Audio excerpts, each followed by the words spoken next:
Praise the Lord. Praise the Lord. Praise the Lord. ಪಿತನಿಗೂ ಸುತನಿಗೂ ಮತ್ತು ಪವಿತ್ರ ಆತ್ಮರಿಗೂ ಮಹಿಮೆಯಾಗಲಿ. ಆದಿಯಲ್ಲಿದ್ದ ಹಾಗೆ ಈಗಲೂ ಯಾವಾಗಲೂ ಸದಾಕಾಲಕ್ಕೂ ಸ್ತೋತ್ರ ಉಂಟಾಗಲಿ. Praise the Lord. Praise the Lord. ಪ್ರಭು ಯೇಸುವಿನಲ್ಲಿ ನನ್ನ ಪ್ರಿಯ ಸಹೋದರ ಸಹೋದರಿಯರೇ, ದೇವರ ಮಕ್ಕಳೇ, ಪ್ರಭು ಯೇಸು ಕ್ರಿಸ್ತರ ಕೃಪಾಶೀರ್ವಾದವು, ದೇವರ ಪ್ರೀತಿಯು, ಪವಿತ್ರ ಆತ್ಮರ ಅನ್ಯುನ್ನತೆಯು ನಿಮ್ಮೆಲ್ಲರೊಡನೆ ಇರಲಿ. Praise the Lord. Praise the Lord. ಪ್ರಿಯರೇ, ಸತ್ಯ ಎಂಬುದು ಪ್ರತಿಯೊಬ್ಬ ವ್ಯಕ್ತಿಗಳ ಒಳಗಿನಿಸುವಂಥದ್ದು. ಈ ಸತ್ಯ ಎಂಬುದು ಪ್ರತಿಯೊಬ್ಬ ವ್ಯಕ್ತಿಯನ್ನ ಭಯವನ್ನ ಉಂಟು ಮಾಡಿಸುವಂಥದ್ದು. ಈ ಸತ್ಯ ಎಂಬುದು ಗೋಚರವಾದದ್ದು. ಈ ಸತ್ಯ ಎಂಬುದು ದೈವ ನೀತಿಗೆ ಬದ್ಧವಾದದ್ದು. Praise the Lord. Praise the Lord. Praise the Lord. ಪ್ರಿಯರೇ, ಸತ್ಯದ ವಾಕ್ಯಗಳು ಎಂಬುದಾದರೆ ನಾವು ಯೇಸು ಸ್ವಾಮಿಯನ್ನ ಪದೇ ಪದೇ ನೋಡುತ್ತೇವೆ. ಯೇಸು ಸ್ವಾಮಿ ಹೇಳ್ತಾರೆ, ಸತ್ಯ ಸತ್ಯವಾಗಿ ನಾನು ಹೇಳುತ್ತೇನೆ. ಯೇಸು ಸ್ವಾಮಿ ಕೆಲವು ಸ್ಥಳಗಳಲ್ಲಿ ಕೆಲವು ವಿಷಯಗಳನ್ನ ಹೇಳುವಾಗ ಹೇಳ್ತಾರೆ, ನಾನು ಸತ್ಯ ಸತ್ಯವಾಗಿ ನಾನು ಹೇಳುತ್ತೇನೆ.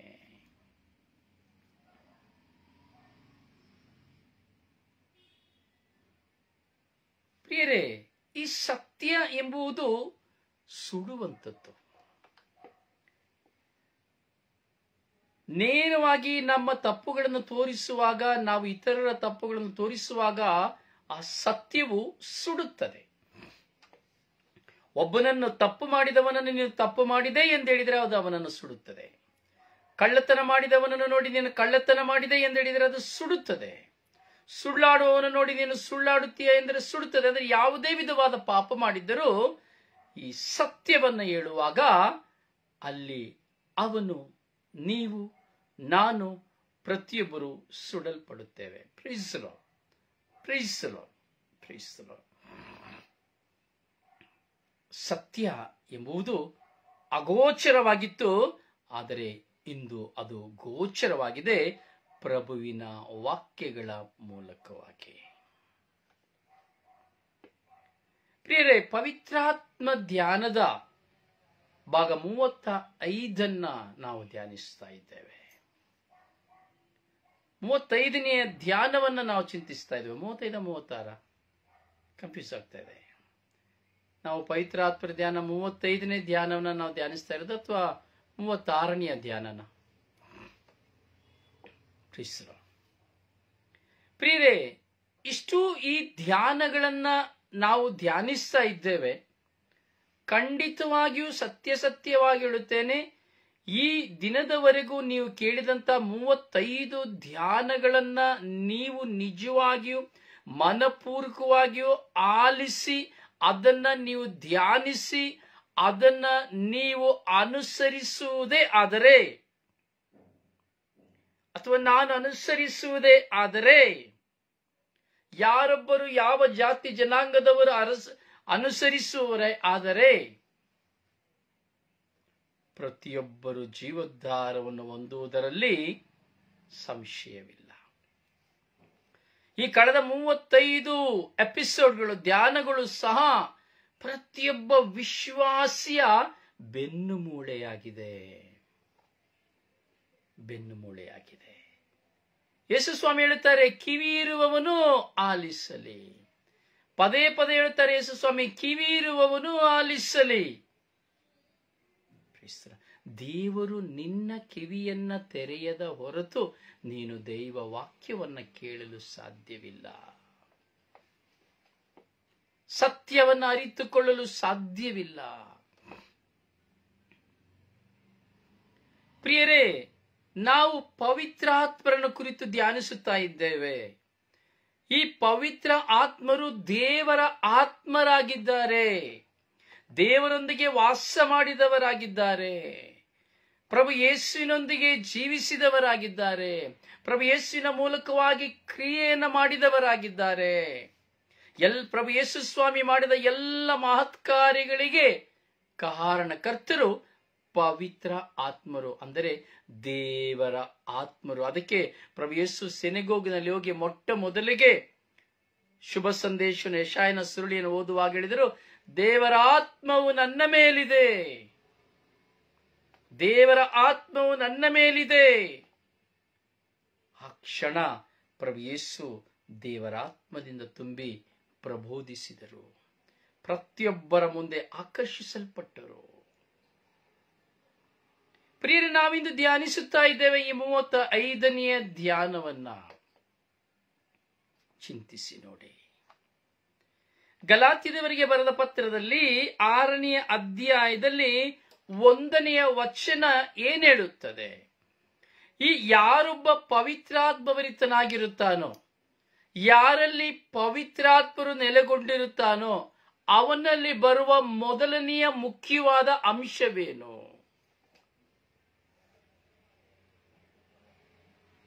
ಪವಿತ್ರಾತ್ಮರನ್ನು ಧರಿಸಿಕೊಂಡವನಲ್ಲಿ ಬರುವ ಮೊಟ್ಟ ಮೊದಲ ಮುಖ್ಯವಾದ ಅಂಶವೇನು ಎಂದರೆ, ಗಲಾತ್ಯದವರಿಗೆ ಬರೆದ ಪತ್ರದಲ್ಲಿ 6ನೆಯ ಅಧ್ಯಾಯದಲ್ಲಿ 1ನೇ ವಚನದಲ್ಲಿ ಸಂತ ಪೌಲರು ತಿಳಿಸುತ್ತಾರೆ.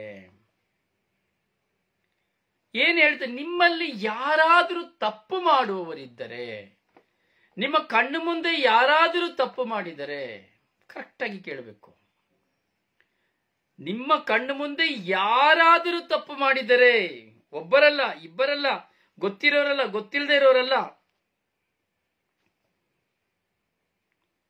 ನಿಮ್ಮ ಕಣ್ಣು ಮುಂದೆ ಯಾರಾದರೂ ತಪ್ಪು ಮಾಡಿದರೆ, ತಪ್ಪಿತಸ್ಥರಾಗಿದ್ದರೆ, ತಪ್ಪು ಮಾಡಿದ್ದರೆ ಹಾಗೂ ತಪ್ಪಿತಸ್ಥರಾಗಿದ್ದರೆ, ಆಧ್ಯಾತ್ಮಿಕ ಜೀವಿಗಳಾಗಿರುವಂತಹ ನೀವು ಅಂಥವನನ್ನು ನಯ ವಿನಯದಿಂದ ತಿದ್ದಿ ಸರಿಯಾದ ದಾರಿಗೆ ತರಬೇಕು.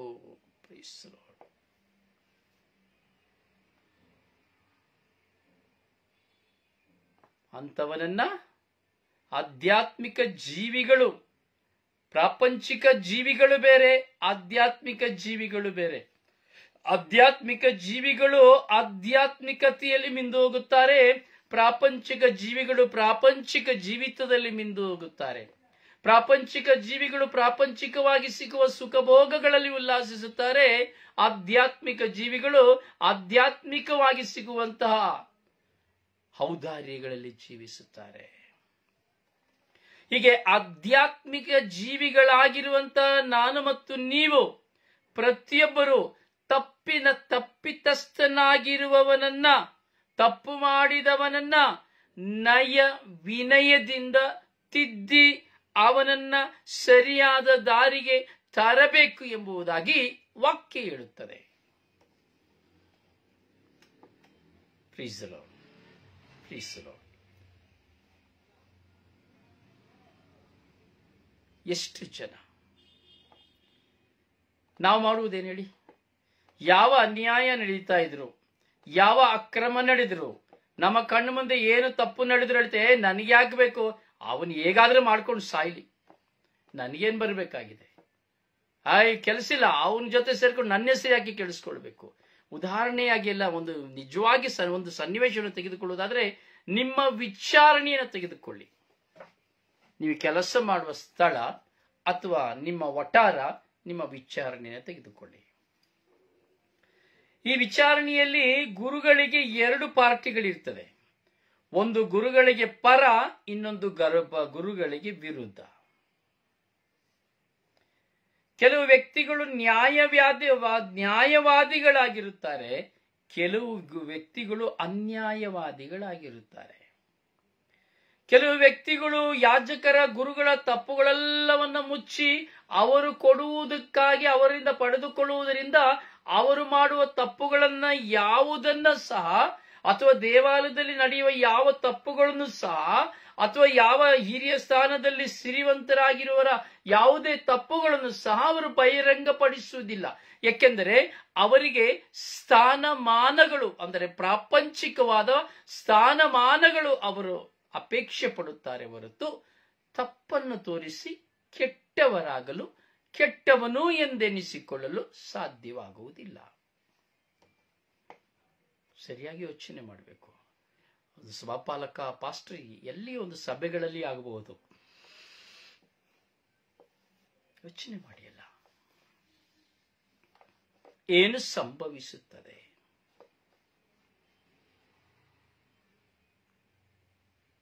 ಇದುವೇ ಸಂಭವಿಸುವುದು.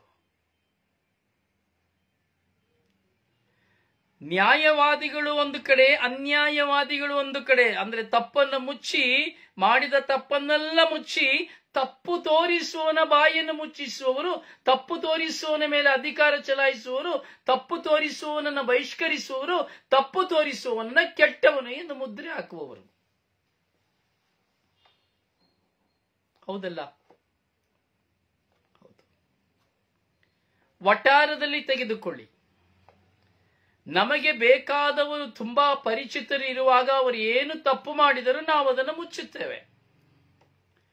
ಆದರೆ ನಮಗೆ ಬೇಡವಾದವರಿದ್ದರೆ ಅವರ ತಪ್ಪನ್ನು ಎತ್ತಿ ಹಿಡಿಯುತ್ತೇವೆ, ಅನ್ಯಾಯವಾದಿಗಳಾಗುತ್ತೇವೆ. ತಪ್ಪಿತಸ್ಥನ ತಪ್ಪುಗಳನ್ನು ತಿದ್ದಲು ಹೋಗುವುದಿಲ್ಲ. ಕೆಲಸ ಮಾಡುವ ಸ್ಥಳದಲ್ಲಿಯೇ ನೋಡಿ, ಅಡ್ಜಸ್ಟ್ಮೆಂಟ್ ಕೆಲಸಗಳಿದ್ದಾಗ ಅದು ತಪ್ಪು ಮಾಡಿದರೂ ಆ ತಪ್ಪುಗಳನ್ನು ಮುಚ್ಚಿಬಿಡುತ್ತಾರೆ, ತಪ್ಪುಗಳನ್ನು ಮುಚ್ಚುತ್ತಾರೆ. ಬಾಂಧವ್ಯದಲ್ಲಿ, ಫ್ರೆಂಡ್ಶಿಪ್ ಅಲ್ಲಿ ನೋಡಿ, ಒಂದು ಒಳ್ಳೆಯ ಬಾಂಧವ್ಯ ಫ್ರೆಂಡ್ಶಿಪ್ ಇರುವಾಗ ಏನಾಗುತ್ತದೆ, ಅವರಿಗೆ ಬೇಕಾದವರು ತಪ್ಪು ಮಾಡುವಾಗ ಅದನ್ನು ಮುಚ್ಚಿಬಿಡುತ್ತಾರೆ. ಅದೇ ಬೇರೊಬ್ಬರು ಆ ತಪ್ಪನ್ನು ಮಾಡುವಾಗ ಎತ್ತಿ ಹಿಡಿಯುತ್ತಾರೆ. ಅದು ನೀವು ನಾನು ನಮ್ಮ ಜೀವಿತದಲ್ಲಿ ಈ ಸ್ವಭಾವವನ್ನು ಇಟ್ಟುಕೊಂಡಿದ್ದೇವೆ ಎಂಬುದನ್ನು ಪರಿಶೀಲಿಸಿಕೊಳ್ಳಬೇಕು. ಇವೆಲ್ಲವೂ ಪವಿತ್ರಾತ್ಮರಿಗೆ ತದ್ವಿರುದ್ಧವಾದದ್ದು. ಅದಕ್ಕೆ ಹೇಳುತ್ತಾರೆ ಗಾದೆ ಮಾತು, ಮನೆಗೆ ಒಂದು ನ್ಯಾಯ, ಊರಿಗೆ ಒಂದು ನ್ಯಾಯ, ಮನೆಗೆ ಒಂದು ನ್ಯಾಯ. ಪ್ರಿಯರಾದ ಪ್ರಭು ಯೇಸು ಹೇಳುತ್ತಾರೆ, ದೇವರ ವಾಕ್ಯ ಹೇಳುತ್ತದೆ, ನೀನು ತಪ್ಪಿತಸ್ಥನನ್ನು ನೋಡುವಾಗ ಆಧ್ಯಾತ್ಮಿಕ ಜೀವಿಯಾದ ನೀನು ಅವನ ತಪ್ಪುಗಳನ್ನು ನಯ ವಿನಯದಿಂದ ತಿದ್ದಬೇಕು, ಅವನನ್ನು ಸರಿದಾರಿಗೆ ತರಬೇಕು. ಇದು ಮೊಟ್ಟ ಮೊದಲನೆಯ ಕಾರ್ಯ ಪವಿತ್ರಾತ್ಮಭರಿತನಾಗಿರುವವನಲ್ಲಿ. ಅವನ ಆರನ್ನು ಸಹ ನೋಡುವುದಿಲ್ಲ. ನೋಡಿ, ಇದೇ ರೀತಿ ದೇವರು ಒಂದು ವ್ಯಕ್ತಿಯನ್ನ ಯೆಹೂದ್ಯರ ಮಧ್ಯೆ ಕಳುಹಿಸುತ್ತಾರೆ. ಒಬ್ಬ ಯುವಕನಾದ ವ್ಯಕ್ತಿಯನ್ನ ಯೆಹೂದ್ಯರ ಮುಂದೆ, ಕಟುಕರಾಗಿರುವ, ಕ್ರೂರಿಗಳಾಗಿರುವ ಯೆಹೂದ್ಯರ ಮುಂದೆ ದೇವರು ಕಳುಹಿಸುತ್ತಾರೆ. ಆ ವ್ಯಕ್ತಿಯೇ ಜೆರೆಮಿಯ. ಅವನ ಬಾಯಿಯಲ್ಲಿ ತನ್ನ ಅಗ್ನಿಯನ್ನ ಇಟ್ಟು ಆ ಯೆಹೂದ್ಯರ ತಪ್ಪುಗಳನ್ನು ಎತ್ತಿ ಹಿಡಿದು ಅವರನ್ನ ಖಂಡಿಸುವಂತೆ ಮಾಡಲು ದೇವರ ಯುವಕನಾದ ಜೆರೆಮಿಯನನ್ನು ಕಳಿಸುತ್ತಾರೆ.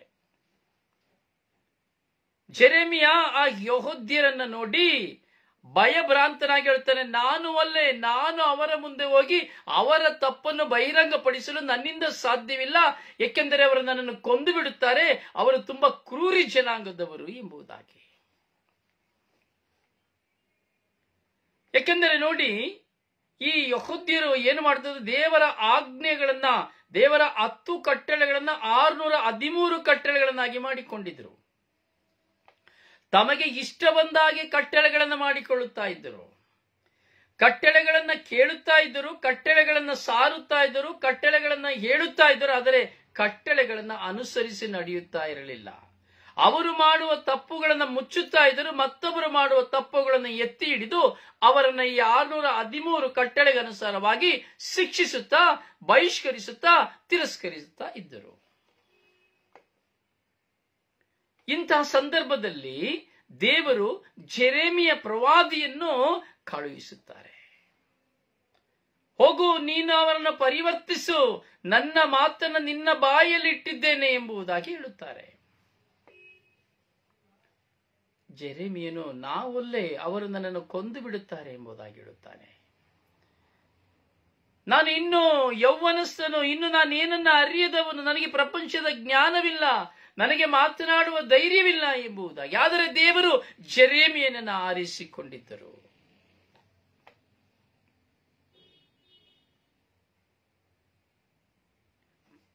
ಪ್ರಿಯ ಸಹೋದರನೇ, ಸಹೋದರಿಯೇ, ಆದರೆ ದೇವರು ಜೆರೆಮಿಯನಿಗೆ ಹೇಳುತ್ತಾರೆ, ನೀನು ಒಂದು ಪಕ್ಷ ನಾನು ಹೇಳುವುದನ್ನ ಕೇಳಿ ಅವರ ಮುಂದೆ ಹೋಗಿ ನೀನು ಅವರನ್ನ ಮಾತನಾಡಿ ಅವರ ತಪ್ಪುಗಳನ್ನು ನೀನು ತಿದ್ದದೆ ಹೋದರೆ ನಾನು ಅವರನ್ನೇ ನಿನ್ನ ಮುಂದೆ ಕಳುಹಿಸಿ ಅವರು ನಿನ್ನನ್ನು ಕೊಲೆಗೈಯುವಂತೆ ಮಾಡುತ್ತೇನೆ ಎಂಬುದಾಗಿ ಭಯಭ್ರಾಂತಗೊಳಿಸುತ್ತಾರೆ, ಭಯಪಡಿಸುತ್ತಾರೆ.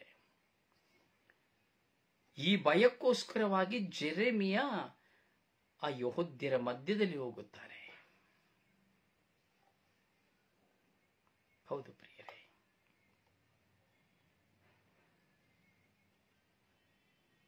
ದೇವರು ನಾನು ನಿನ್ನೊಂದಿಗಿದ್ದೇನೆ, ನೀನು ಭಯಪಡಬೇಡ, ನಾನೇ ನಿನ್ನ ಜೊತೆ ಇರುವಾಗ ನೀನ್ ಯಾಕೆ ಭಯಪಡುವುದೆಂಬುದಾಗಿ ಜೆರೆಮಿಯನೊಡನೆ ಮಾತನಾಡಿ ಅವನನ್ನು ಪ್ರೋತ್ಸಾಹಿಸುತ್ತಾರೆ. ಜೆರೆಮಿಯನಾದರೂ ದೇವರ ಮಾತಿಗೆ ಕಿವಿಗೊಡದೆ ಹೋದರೂ ಸಹ ಭಯಕ್ಕಾಗಿ, ತನ್ನ ಪ್ರಾಣದ ಭಯಕ್ಕಾಗಿ ಅವನು ಯೆಹೂದ್ಯರ ಮಧ್ಯೆ ಹೋಗಲು ತೀರ್ಮಾನಿಸುತ್ತಾನೆ. ದೇವರು ಹೇಳಿದ್ದನ್ನು ಒಪ್ಪಿಕೊಳ್ಳುತ್ತಾನೆ. ದಾವೀದ ಅರಸನನ್ನ ನಾವು ನೋಡುತ್ತೇವೆ. ಊರಿಯನ ಹೆಂಡತಿಯನ್ನು ಸ್ವಂತವಾಗಿಸಿ ಅವಳನ್ನೇ ಪತ್ನಿಯಾಗಿಸಿಕೊಳ್ಳಬೇಕೆಂಬ ಕಾಮವಿಲಾಸ ಮೋಹದಿಂದ ವಿವಾಹವಾದಂತಹ ಊರಿಯನನ್ನ ವಂಚನೆಯಿಂದ ಅವನು ಆ ರಣಭೂಮಿಯಲ್ಲಿ ಚಕ್ರವ್ಯೂಹದಲ್ಲಿ ತಳ್ಳಿ ಅವನನ್ನ ಕೊಲೆಗೈಯುವಂತೆ ಮಾಡುತ್ತಾನೆ. ಕೊಲೆಗೈದ ದಾವೀದನು ಏನೂ ಅರಿಯದಂತೆ ಮೌನವಾಗಿರುತ್ತಾನೆ.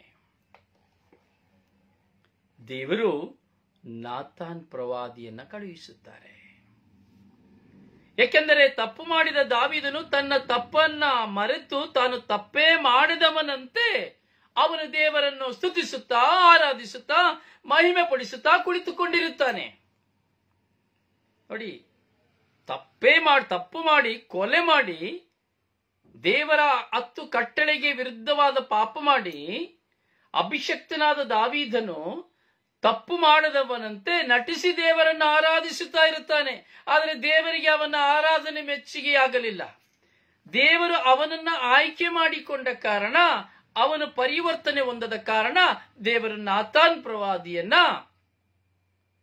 ದಾವೀದನ ಬಳಿ ಕಳುಹಿಸುತ್ತಾರೆ. ತಿದ್ದುವುದಕ್ಕಾಗಿ, ವಿನಯತೆಯಿಂದ ತಿದ್ದುವುದಕ್ಕಾಗಿ. ಒಂದು ಕಥೆಯ ರೂಪದಲ್ಲಿ ದಾವೀದನೊಡನೆ ಮಾತನಾಡಿದಂತ ನಾತಾನ್ ಪ್ರವಾದಿಯ ಮಾತನ್ನು ಕೇಳಿದಂತ ದಾವೀದ ತಾನೇ ಅದು ಎಂಬುದನ್ನ ಅರಿತು ತನ್ನ ಬಟ್ಟೆಯನ್ನು ಹರಿದುಕೊಂಡು ಅವನು ಪಶ್ಚಾತ್ತಾಪದಿಂದ ಉಪವಾಸ ಪ್ರಾರ್ಥನೆಯಲ್ಲಿ ತೊಡಗಿ ಪರಿವರ್ತನೆಗೆ ಸಿದ್ಧನಾಗುತ್ತಾನೆ. ಪ್ರಿಯರೇ, ನಾವು ಈ 35ನೇ ಧ್ಯಾನವನ್ನು ಧ್ಯಾನಿಸ್ತಾ ಇದ್ದೇವೆ. ನಾನು ಮತ್ತು ನೀವು ಈ ದಾವೀದ ಅರಸನಂತೆಯೇ ಜೀವಿಸುತ್ತಾ ಇದ್ದೇವೆ. ತಪ್ಪನ್ನ ಮಾಡಿಯೂ ಸಹ ತಪ್ಪನ್ನ ಮಾಡದಂತೆ, ಪಾಪವನ್ನು ಮಾಡಿಯೂ ಸಹ ಪಾಪವನ್ನು ಮಾಡದಂತೆ ಒಳ್ಳೆಯವರೆಂದು ನಟಿಸಿ ದೇವರ ಮುಂದೆ ಕುಳಿತು ಸ್ತುತಿಸಿ ಪ್ರಾರ್ಥಿಸಿ ಅನೇಕ ವಿಧವಾದ ಆಧ್ಯಾತ್ಮಿಕ ಚಟುವಟಿಕೆಗಳಲ್ಲಿ ನಮ್ಮನ್ನು ತೊಡಗಿಸಿಕೊಂಡಿದ್ದೇವೆ.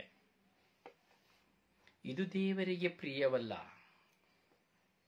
ಹೀಗೆ ಅದಕ್ಕಾಗಿಯೇ ದೇವರು ಈ ದಾವೀದನನ್ನು ಕುರಿತಾದ ಸಂದೇಶವನ್ನು ಬೈಬಲ್ನ ಪುಟದಲ್ಲಿ ಬರೆಯುವಂತೆಯೋ, ಜೆರೆಮಿಯನನ್ನು ಕುರಿತಾದಂತಹ ಪದ್ಧತಿಯ ಕಾರ್ಯವನ್ನ ಬೈಬಲಲ್ಲಿ ಬರೆಯುವಂತೆಯೋ, ಹಾಗೂ ಇವುಗಳನ್ನ ನಾವು ಅರಿತುಕೊಳ್ಳುವಂತೆ, ನಾನು ಮತ್ತು ನೀವು ಅರಿತುಕೊಳ್ಳುವಂತೆ, ಪವಿತ್ರಾತ್ಮ ಭರಿತನಾಗುವವನ ಮೊದಲನೆಯ ಕಾರ್ಯ ಏನು ಎಂಬುದನ್ನು ತಿಳಿದುಕೊಳ್ಳುವಂತೆ ಈ ಸ್ವರ್ಗೀಯ ಯಾತ್ರೆಯ ಮೂಲಕವಾಗಿ ಸ್ವರ್ಗೀಯ ಮನ್ನ ಶುಶ್ರೂಷೆಯ 35ನೇ ಪವಿತ್ರಾತ್ಮ ಧ್ಯಾನದಲ್ಲಿ ನಮ್ಮೊಡನೆ, ನಿಮ್ಮೊಡನೆ, ನಿನ್ನೊಡನೆ ದೇವರು ಮಾತನಾಡುತ್ತಾ ಇದ್ದಾರೆ. ನಿನ್ನ ಪಾಪಗಳನ್ನ ನೆನಪಿಗೆ ತಂದುಕೋ.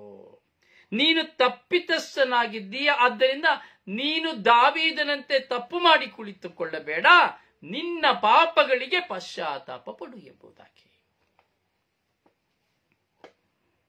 ಮೂರನೆಯದಾಗಿ ನಾವು ನೋಡುತ್ತೇವೆ, ಆದಾಮ್ ಅವ್ವಳಿಗೆ ದೇವರು ಇಬ್ಬರು ಮಕ್ಕಳನ್ನು ಕೊಟ್ಟರು, ಅಬೇಲ್ ಮತ್ತು ಕಾಯೇನ್. ಈ ಅಬೇಲ್ ಮತ್ತು ಕಾಯೇನನ್ನ ಮಧ್ಯದಲ್ಲಿ ಬಂದಂತ ಪ್ರಸಂಗ ತಿನ್ನುವುದಲ್ಲ, ಆಸ್ತಿಯನ್ನು ಕುರಿತಾದಲ್ಲ, ಯಾವುದನ್ನೂ ಅಲ್ಲ. ಇವರ ಮಧ್ಯದಲ್ಲಿ ಬಂದಂತಹ ಪ್ರಸಂಗ ಒಂದೇ.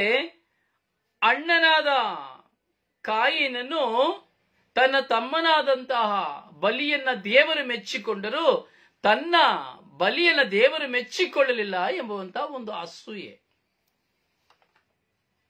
ಇದರ ನಿಮಿತ್ತವಾಗಿ ಆಬೇಲನನ್ನ ಹೊಲಕ್ಕೆ ಕರೆದುಕೊಂಡು ಹೋಗಿ ಗೌಪ್ಯವಾಗಿ ಅವನನ್ನ ಕೆಡವಿ ಕಲ್ಲಿನಿಂದ ಚಚ್ಚಿ ಅವನನ್ನ ಕೊಂದು ಬಿಡುತ್ತಾನೆ. ಕಾಯಿನನು ಆಬೇಲನ ಕೊಂದು ಏನೂ ಅರಿಯದಂತೆ ಇರುತ್ತಾನೆ.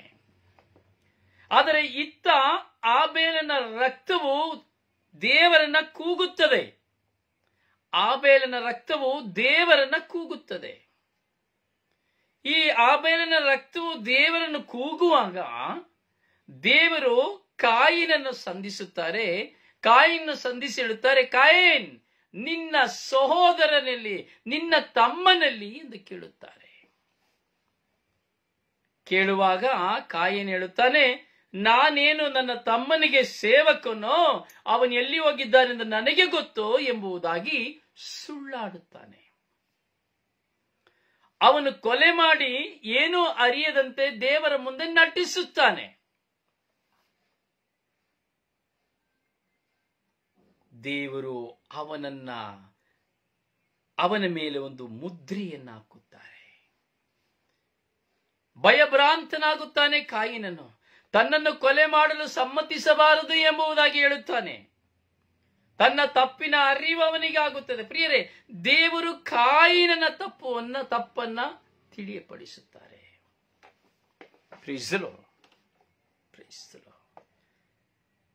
ಪ್ರಿಯರೇ, ಹೀಗೆ ನಾವು ತಪ್ಪಿತಸ್ಥರ ತಪ್ಪುಗಳನ್ನ ನಾವು ತಿದ್ದಬೇಕು.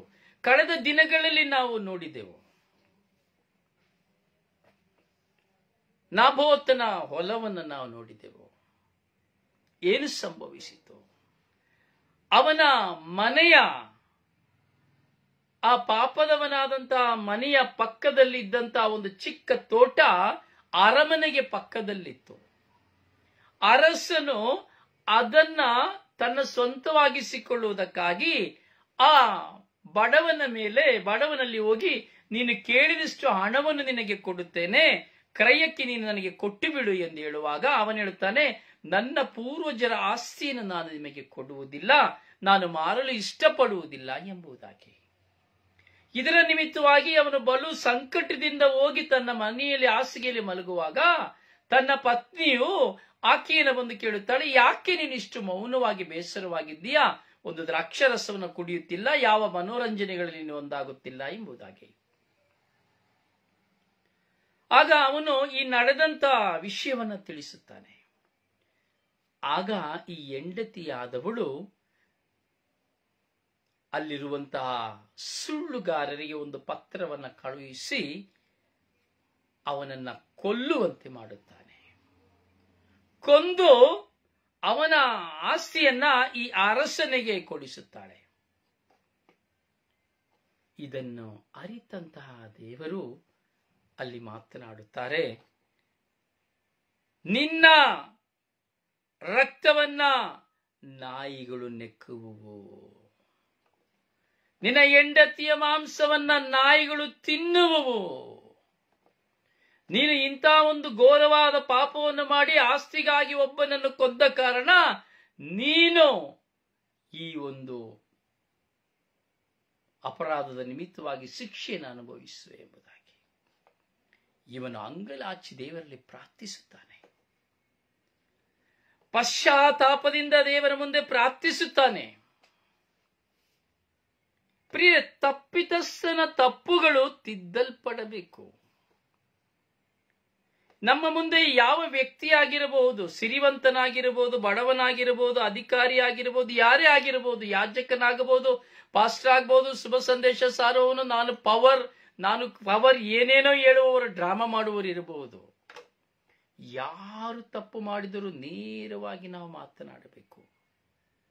ಅದು ಯಾವಾಗ ಮಾತನಾಡಲು ಸಾಧ್ಯ ಎಂಬುದಾದರೆ ನಿನ್ನಲ್ಲಿ ಪವಿತ್ರಾತ್ಮರ ಚಲನೆ ಇರುವಾಗ ಮಾತ್ರವೇ ನೀನು ಯಾರ ತಪ್ಪನ್ನು ನೋಡಿದರು, ನಿನ್ನ ಹೆಂಡತಿ, ಮಕ್ಕಳು, ಎತ್ತವರು, ಒಡಹುಟ್ಟಿದವರು, ಬಂಧುಗಳು, ಮಿತ್ರರು, ವಿಚಾರಣೆ, ಸಭೆ, ಎಲ್ಲಿಯೂ, ರಸ್ತೆಯಲ್ಲಿಯೂ, ಬೀದಿಯಲ್ಲಿಯೂ ಯಾರ ತಪ್ಪನ್ನು ನೋಡಿದರೂ ಸಹ ನಿನ್ನ ಬಾಯಿ ತಾನಾಗಿಯೇ ತೆರೆಯಲ್ಪಡುವುದು. Praise the Lord, praise the Lord, praise the Lord. ತಾನಾಗಿಯೇ ತೆರೆಯಲ್ಪಡುವುದು. ಅದನ್ನೇ ಗಲಾತ್ಯದವರಿಗೆ ಪತ್ರ ಹೇಳ್ತಾ ಇದೆ. ಆಧ್ಯಾತ್ಮಿಕ ಜೀವಿಗಳಾದ ನೀವು ಅಂಥವನನ್ನ ನಯ ವಿನಯತೆಯಿಂದ ತಿದ್ದಬೇಕು, ಸರಿಯಾದ ದಾರಿಗೆ ತರಬೇಕು. ಇದು ಪವಿತ್ರಾತ್ಮವನ್ನು ಧರಿಸಿಕೊಂಡಂತ ಒಂದು ವ್ಯಕ್ತಿಯ ಸ್ವಭಾವ. ಆದರೆ ನೀವು ಅವನಂತೆ ಪಾಪ ಪ್ರಚೋದನೆಗೆ ಒಳಗಾಗದಂತೆ ಎಚ್ಚರಿಕೆಯಾಗಿರಬೇಕು. ನಾವು ಏನ್ ಮಾಡ್ತೇವೆ, ಕೆಲವು ಸಾರಿ ನಾವು ನೋಡ್ತೇವೆ, ಅನೇಕ ಸಾರಿ ನಾವು ನೋಡ್ತೇವೆ, ಒಬ್ಬರನ್ನ ಪರಿವರ್ತನೆಗೊಳಿಸಲಿಕ್ಕೆ ಹೋಗಿ ಅವರ ಜೊತೆ ಸೇರಿ ಅವರೊಂದಿಗೆ ಮಾತನಾಡಿ ಅವರೊಂದಿಗೆ ತಿಂದು ಅವರೊಂದಿಗೆ ಸಂತೋಷಿಸಿ ಅವರೊಂದಿಗೆಯೇ ಬೆರೆತು ಅವರು ಮಾಡುವ ತಪ್ಪಿನಲ್ಲಿಯೇ, ಅವರು ಮಾಡುವ ಪಾಪದಲ್ಲಿಯೇ ಪಾಲುಗಾರರಾಗುವುದನ್ನು ನಾವು ನೋಡುತ್ತೇವೆ. ಅದಕ್ಕಾಗಿಯೇ ವಾಕ್ಯ ಹೇಳ್ತಾ ಇದೆ, ಆದರೆ ನೀನು ಅವನಂತೆ ಪಾಪ ಪ್ರಚೋದನೆಗೆ ಒಳಗಾಗದಂತೆ ಎಚ್ಚರವಾಗಿರಬೇಕು. ಒಬ್ಬರ ಹೊರೆಯನ್ನ ಒಬ್ಬರು ಒತ್ತುಕೊಳ್ಳಿರಿ. Praise the Lord, praise the Lord, praise the Lord. ಪ್ರಿಯ ಪ್ರಭು ಯೇಸು ಸ್ವಾಮಿಯನ್ನು ಕುರಿತು ನಾವು ಚಿಂತಿಸಬೇಕಾದ್ರೆ ನಾವು ನೋಡ್ತೇವೆ, ಯೇಸು ಸ್ವಾಮಿ ಪ್ರತಿಯೊಂದು ವಿಷಯಗಳಲ್ಲಿಯೂ ಸಹ ಪವಿತ್ರಾತ್ಮ ಭರಿತರಾದಂತಹ ಪ್ರಭು ಯೇಸು ತಪ್ಪನ್ನ ತಿದ್ದುತ್ತಾ ಇದ್ದರು. ಪರಿಸಾಯರನ್ನು ನೋಡುವಾಗ ತಪ್ಪನ್ನು ತಿದ್ದುತ್ತಾ ಇದ್ದರು, ಸದುಕಾಯರನ್ನು ನೋಡುವಾಗ ತಪ್ಪನ್ನು ತಿದ್ದುತ್ತಾ ಇದ್ದರು, ಧರ್ಮಶಾಸ್ತ್ರಿಗಳನ್ನು ನೋಡುವಾಗ ತಪ್ಪನ್ನು ತಿದ್ದುತ್ತಾ ಇದ್ದರು, ಯಾಜಕರನ್ನು ನೋಡುವಾಗ ತಪ್ಪನ್ನು ತಿದ್ದುತ್ತಾ ಇದ್ದರು, ಪುರೋಹಿತರನ್ನು ನೋಡುವಾಗ ತಪ್ಪನ್ನು ತಿದ್ದುತ್ತಾ ಇದ್ದರು, ಪಾಪಿಗಳನ್ನು ನೋಡುವಾಗ ತಪ್ಪುಗಳನ್ನು ತಿದ್ದುತ್ತಾ ಇದ್ದರು. ಪ್ರತಿ ಗಳಿಗೆಯಲ್ಲಿ ನಾವು ನೋಡುತ್ತೇವೆ ಪ್ರಭು ಯೇಸು ಪ್ರತಿಯೊಬ್ಬರ ತಪ್ಪುಗಳನ್ನು ತಿದ್ದುತ್ತಲೇ ಇದ್ದರು, ಪರಿವರ್ತನೆಗೆ ಕರೆ ಕೊಡುತ್ತಲೇ ಇದ್ದರು. ಆದರೆ ಹಿಂದೆ ನಾವು ನೋಡುವಾಗ ಸ್ನಾನಿಕ ಯೌವಾನನನ್ನು ನೋಡುತ್ತೇವೆ. ಪಶ್ಚಾತ್ತಾಪಪಟ್ಟು ಪಾಪಕ್ಕೆ ವಿಮುಖರಾಗಿ ದೇವರಿಗೆ ಅಭಿಮುಖರಾಗಿರಿ, ಪಾಪಿಗಳೊಂದಿಗೆ ಸೇರಿ ಪಾಪಿಗಳೊಂದಿಗೆ ಜೀವಿಸಿ ಪಾಪಿಗಳೆಲ್ಲರನ್ನ ಪರಿವರ್ತಿಸಲು ನಯ ವಿನಯತೆಯಿಂದ ಈ ಎಬ್ರಿಯರಿಗೆ ಬರೆದ ಪತ್ರ 6ನೇ ಅಧ್ಯಾಯದ 1ನೇ ವಚನದ ನಿಮಿತ್ತವಾಗಿ ಏನು ಮಾಡಿದರು? ಪ್ರತಿಯೊಬ್ಬರಿಗೂ ತಮ್ಮ ಪಾಪದ ಅರಿವನ್ನು ಕೊಡುತ್ತಾ ಇದ್ದರು. ಇಗೋ ಮೆಸ್ಸಾಯನ ಬರುತ್ತಾ ಇದ್ದಾನೆ, ಅವನ ಸಿದ್ಧತೆಗಾಗಿ ನೀವು ಪಶ್ಚಾತ್ತಾಪ ಪಡಿ, ಸ್ವರ್ಗ ಸಾಮ್ರಾಜ್ಯವು ಸಮೀಪಿಸಿತು ಎಂಬುದಾಗಿ ಸ್ನಾನಿಕ ಯೌವನರು ಪ್ರತಿಯೊಬ್ಬರಿಗೂ ಕರೆ ಕೊಡುತ್ತಾ ಇದ್ದರು. ಅವರ ತಪ್ಪುಗಳನ್ನು ತಿದ್ದುಕೊಳ್ಳುವಂತಹ ಮಾತುಗಳನ್ನ ವಾಕ್ಚಾತುರ್ಯದಿಂದ ಮಾತನಾಡುತ್ತಾ ಇದ್ದಾರೆ. ಯಾಕೆಂದ್ರೆ ಅವರು ಪವಿತ್ರಾತ್ಮ ಭರಿತರಾದ ಕಾರಣ ಅವರೆಲ್ಲರನ್ನ ಪರಿವರ್ತಿಸಲು ಪ್ರಯತ್ನಿಸುತ್ತಾ ಇದ್ದರು. ಹೆರೋದನ ಹೆಂಡತಿಯನ್ನು ಸಹ ಬಿಡಲಿಲ್ಲ. ಹೆರೋದನು ಹೆಂಡತಿಯನ್ನು ಇಟ್ಟುಕೊಂಡ ಕಾರಣ ಏನು ಮಾಡುತ್ತಾ ಇದ್ದ? ನೀನು ನಿನ್ನ ಸಹೋದರನ ಹೆಂಡತಿಯನ್ನು ನೀನು ಇಟ್ಟುಕೊಂಡಿದ್ದೀಯಾ, ನೀನು ಮಾಡುವುದು ಸರಿಯಲ್ಲ ಎಂಬುದಾಗಿ ಅರಸನನ್ನೇ ನೇರವಾಗಿ ತಪ್ಪನ್ನು ತೋರಿಸಿದಂತ ಸ್ನಾನಿಕ ಯೌವನ.